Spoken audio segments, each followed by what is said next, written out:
बच्चों, welcome to my channel Verma study 2020 book लाना। मैं यूपी बोर्ड के क्लास 12th के छात्र छात्राओं के लिए जियोग्राफी हिंदी माध्यम से मैं फुल कोर्स कराऊंगा। यदि आप फुल कोर्स करना चाहते हैं तो मेरे चैनल को सब्सक्राइब कीजिए और बेल आइकन को प्रेस करना ना भूलें, ताकि जो भी वीडियो मैं अपलोड करूं उसका नोटिफिकेशन आपको सबसे पहले मिल सके। प्यारे बच्चों, आप लोग चैनल को सब्सक्राइब नहीं कर रहे हैं, चैनल को सब्सक्राइब कीजिए, लाइक भी कीजिए, ताकि मैं मोटिवेट हूँ, अच्छा से अच्छा वीडियो बनाऊँ। भूगोल में चल रहा है सेकेंड बुक भारत लोग और अर्थव्यवस्था, उसमें 3rd चैप्टर चल रहा है मानव विकास। कल उसमें हमने वीडियो एक डाला था मानव विकास का, आज हम लोग पढ़ेंगे। कल हम लोग पढ़े थे कि मानव विकास की परिभाषा क्या है, या मानव विकास क्या है, मानव विकास के उपागम, मानव विकास के स्तंभ, मानव विकास का केंद्र बिंदु। प्यारे बच्चों, मन में ये प्रश्न उठता है कि हम कैसे जानेंगे कि विकास हुआ है या विकास नहीं हुआ है। अगल बगल हमें कौन सा लक्षण दिखाई देगा? तो देखिए, बहुत आसान है। विकास का प्रतीक, अगर विकास होता है किसी राष्ट्र में या मानव का, तो क्या होगा उसमें? कंप्यूटरीकरण।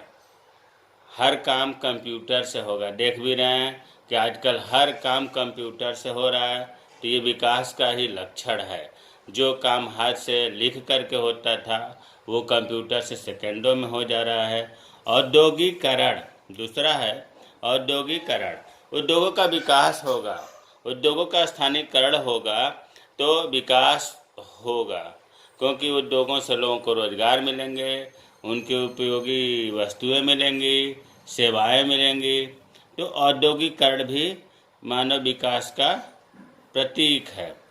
यातायात के साधन, परिवहन के साधन अगर है तो माना जाएगा कि अच्छा विकास हुआ है, क्योंकि यातायात के साधन से पूरे दुनिया के किसी भी कोने में एरोप्लेन से 35 घंटे में पहुंचा जा सकता है। तो ये विकास का ही तो लक्षण है। नहीं तो पहले लोग पैदल जाते थे, उतना दूर तक नहीं जा पाते थे। अब पूरे दुनिया के किसी भी कोने में हम 35 घंटे में पहुंच सकते हैं। अर्थात यातायात का साधन भी विकास का प्रतीक है। संचार जाल, अर्थात जो दूरसंचार सेवाएं हैं, इनसे हम व्यापार, ऑनलाइन खरीद, ऑनलाइन बिक्री, पठन पाठन, अब आप लोग भी पढ़ रहे हैं तो ऑनलाइन ही तो पढ़ रहे हैं, ये संचार का ही तो है लक्षण। ये सब भी विकास का ही प्रतीक है। फिर है बृहत शिक्षा प्रणाली। बृहत मतलब विशाल, बड़ा। शिक्षा प्रणाली सिस्टम से अच्छा हो, सब लोगों को पढ़ने के लिए अवसर मिले, अच्छी पढ़ाई से उसकी जानकारी बढ़ेगी, उसके विकल्प खुलेंगे। और आपको यह भी पता है कि मानव विकास विकल्पों में चुनने का बेहतर प्रक्रिया है। कहने का मतलब यह है कि शिक्षा प्रणाली से विकास संभव है, विकास का प्रतीक है।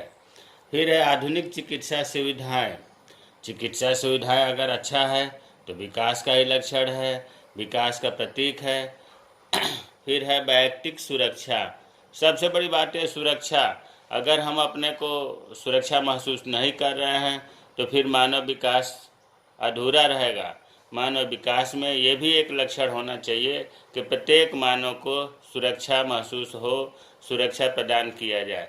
तो ये आपने देखा, कंप्यूटरीकरण, औद्योगिकरण, यातायात के साधन, संचार जाल, बृहद शिक्षा प्रणाली, आधुनिक चिकित्सा सुविधा, व्यक्तिगत सुरक्षा, ये सब विकास के लक्षण है, प्रतीक है। अब ये रटने से काम नहीं चलेगा। आप अगल बगल जब ध्यान देंगे तो अपने आप ये सब चीज़ें दिखाई देंगी और इनको आप लिख लीजिए। फिर मैं बता रहा हूँ कि जो जियोग्राफी है ये रटने से काम नहीं चलेगा, इसे आप समझें और अपनी भाषा में व्यक्त करें। अब ये तो विकास का प्रतीक हुआ। अब निम्न विकास का क्या प्रतीक है? निम्न विकास का प्रतीक का मतलब ये हुआ कि देखिए, यहाँ से शुरू करते हैं। गंदी बस्तियाँ, अगर गंदी बस्तियाँ हैं, साफ़ सफाई नहीं है, तो जब साफ़ सफाई नहीं है तो हम ये कहेंगे कि विकास नहीं हुआ है। कभी कभी हम जाते हैं किसी गांव में बहुत गंदगी रहती है तो हम पूछ बैठते हैं कि कौन सा गांव है, यहाँ का प्रधान कौन है जो इतनी गंदगी कर रखा है। ट्रैफिक जाम, शहरों में ट्रैफिक जाम की अगर समस्या है तो मानव विकास इसका मतलब कि नहीं हो रहा है, वहाँ जाम लग रहा है, पहुँच नहीं है। भीड़ भाड़ होना भी निम्न विकास का लक्षण है। अपराध अगर बढ़ रहा है तो अपराध भी ये जो है विकास, निम्न विकास का लक्षण है। गरीबी भी निम्न विकास का लक्षण है।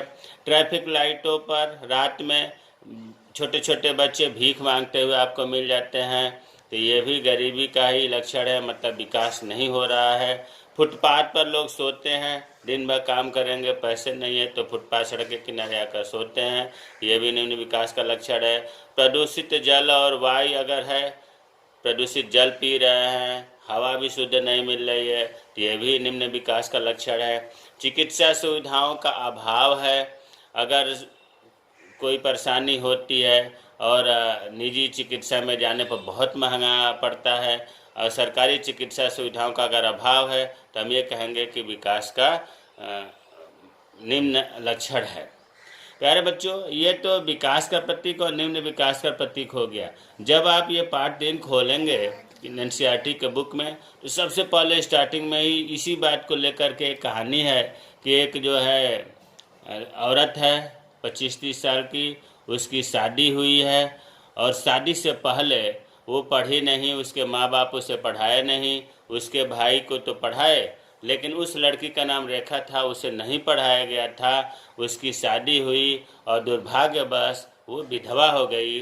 विधवा होने के बाद पढ़ी लिखी तो थी नहीं, घर में उसका बहुत उपेक्षा होने लगा।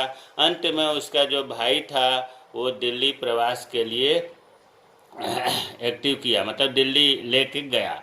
जब वो दिल्ली के लिए जाने लगी, ट्रेन में बैठी, ज़िंदगी में पहली बार अभी ट्रेन में बैठी थी, कभी वो बिल्डिंग नहीं देखी थी, बाहर की भीड़ भाड़ नहीं देखी थी, और पेड़ पौधे, ट्रेन, मतलब उसको एक अजीब सी महसूस हो रहा था। वो सोच रही थी बताइए कितना बढ़िया है दुनिया, हम घर में थे, हमें कुछ नहीं पता है। और ऐसे करते करते वो दिल्ली पहुंच गई। दिल्ली में जब बहुत ऊंची ऊंची इमारतें देखने लगी, ऊंचे ऊंचे बिल्डिंगें देखने लगी, पार्क देखने लगी, तो वो हतोत्साह, मतलब हतप्रभ, आश्चर्य होने लगा उसे कि बताइए इतना सब कुछ हमें पता नहीं था। लेकिन जैसे ही कुछ दिन दिल्ली रहने लगी, धीरे धीरे वहाँ की गतिविधियों को जब उसे पता चला, तो जो चीज़ उसे आश्चर्यजनक दिख रहा था, जो चीज़ उसे अच्छा दिख रहा था, वो धीरे धीरे उसका मोह भंग होने लगा। क्योंकि वहाँ रहते रहते गंदी बस्तियों को देखने लगी, ट्रैफिक जाम होना देखने लगी, अपराध होता देखने लगी, ट्रैफिक लाइटों पर भीख मांगने। तब उसके मन में आया कि हमारा तो भ्रम था कि हमारा देश बहुत ही आगे है, बहुत ही विकास है, यहाँ तो निम्न विकास भी है। तो कहने का मतलब यह है कि इस कहानी से हमें ये शिक्षा मिलती है कि विकास केवल देखने से नहीं होगा, चारों ओर महसूस भी करना पड़ेगा।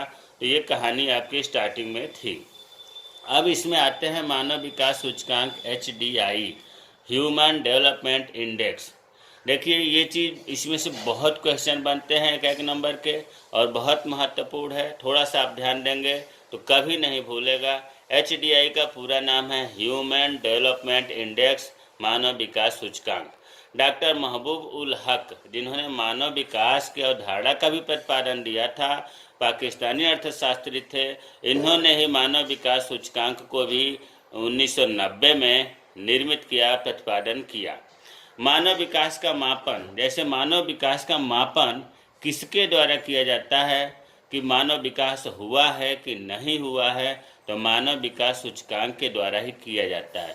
प्यारे बच्चों, बहुत महत्वपूर्ण क्वेश्चन है कि मानव विकास का जो मेजरमेंट है, मापन है, वो मानव विकास सूचकांक के द्वारा किया जाता है। इसको शॉर्ट में HDI बोलते हैं। और HDI के अंतर्गत 3 बातों का ध्यान रखा जाता है, जो कल हमने वीडियो में बताया था। मानव विकास के केंद्र बिंदु, पहला बताया था स्वास्थ्य, दूसरा बताया था शिक्षा, और तीसरा बताया था संसाधनों तक पहुंच। अगर आप उस वीडियो को नहीं देखे हैं तो आई बटन को क्लिक करके ज़रूर देख लें। तो HDI के अंतर्गत जो मानव विकास सूचकांक तैयार होता है, ये रिपोर्ट है, ये एक प्रकार से कहने का मतलब कि आंकड़े हैं। उसमें तैयार करते वक्त 3 बातों का ध्यान रखा जाता है, स्वास्थ्य का, शिक्षा का और संसाधनों तक पहुंच का।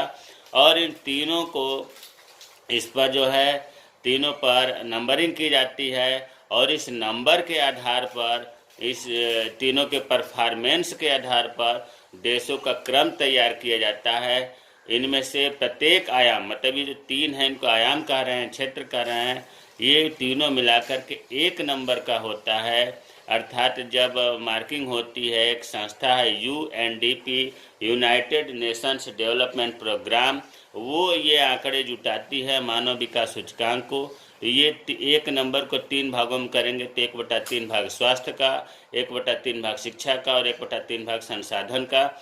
इस पर वो नंबरिंग करती है प्रत्येक राष्ट्र का, और जो इसके बाद जोड़ करके जो एक के निकट होता है, क्योंकि आपको अभी हम बताए कि यह जो है HDI 0 से 1 के बीच में इसकी गणना की जाती है, तो एक के जो निकट होगा उसे हम कहते हैं कि ये विकास, मानव विकास यहाँ सबसे ज़्यादा हुआ है। तो ये चीज़ है। अब इसको जो है और आसानी से हम समझ लेते हैं। चलिए, जैसे मान लिया कि HDI मानव विकास सूचकांक, अभी हमने इसमें बताया है कि महबूब उल हक ने 1990 में, ये ऊपर जो अभी बताया इसको रटने की जरूरत नहीं है, इसको आप ध्यान दीजिए, अभी समझ में आ जाएगा। HDI महबूब उल हक ये पाकिस्तानी अर्थशास्त्री थे, 1990 में दिया। अब ये HDI से होता क्या है, HDI क्यों तैयार किया जाता है, तो मानव विकास, अभी मैंने बताया कि मानव विकास की मापन होता है, तो मानव विकास की उपलब्धियों का मानव विकास की उपलब्धियों का जो है ये मापन करता है। कौन? HDI।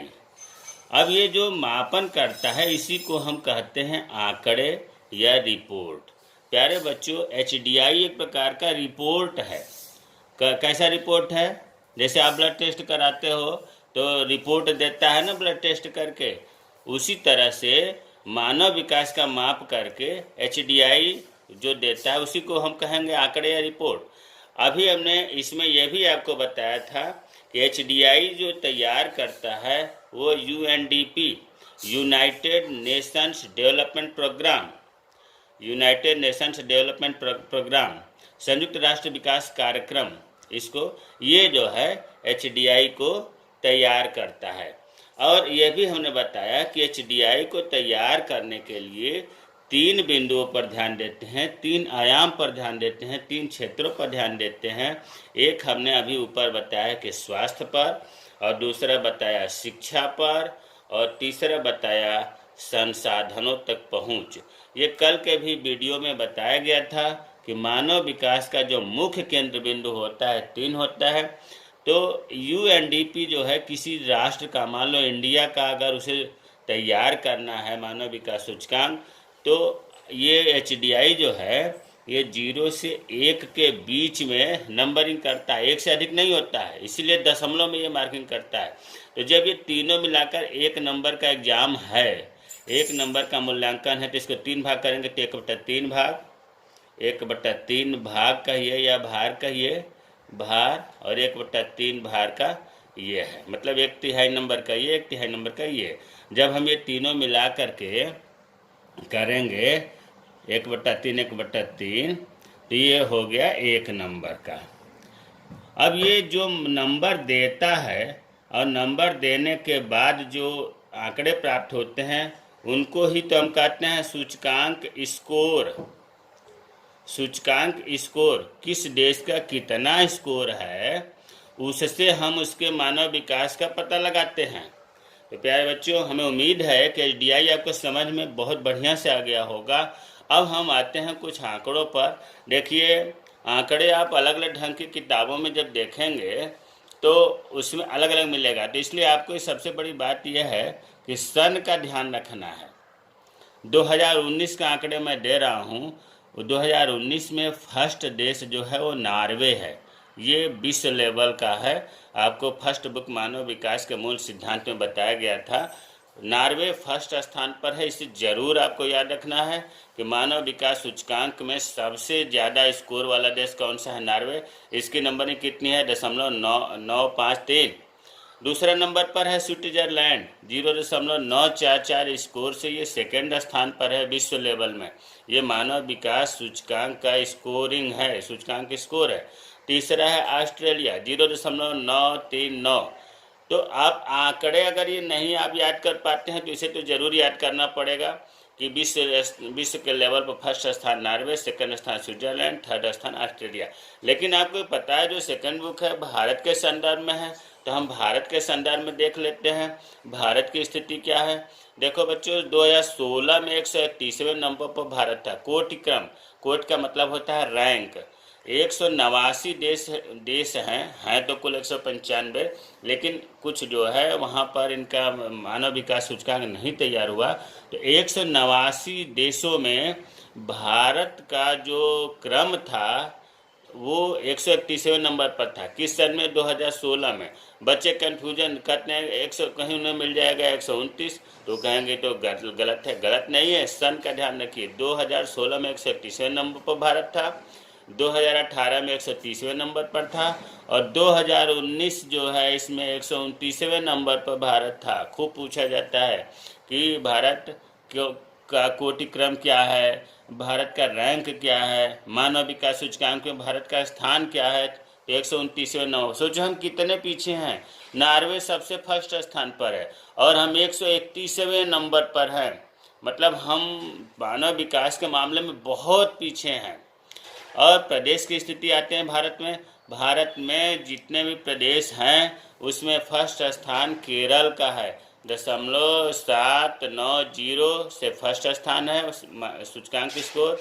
और दूसरा स्थान गोवा का है 0.764। तीसरा स्थान पंजाब का है 0.721। ये जो है 2019 का आंकड़ा है, 19-20 का आंकड़ा है। अगर आप पहले का देखेंगे तो ये आंकड़े बदले हुए मिलेंगे, लेकिन कई साल से केरल है। तो प्यारे बच्चों, ये बहुत महत्वपूर्ण है कि अगर मानव विकास सूचकांक प्रदेश स्थिति में भारत के संदर्भ में पूछा जाए तो फर्स्ट स्थान केरल है, ये कभी नहीं भूलना है।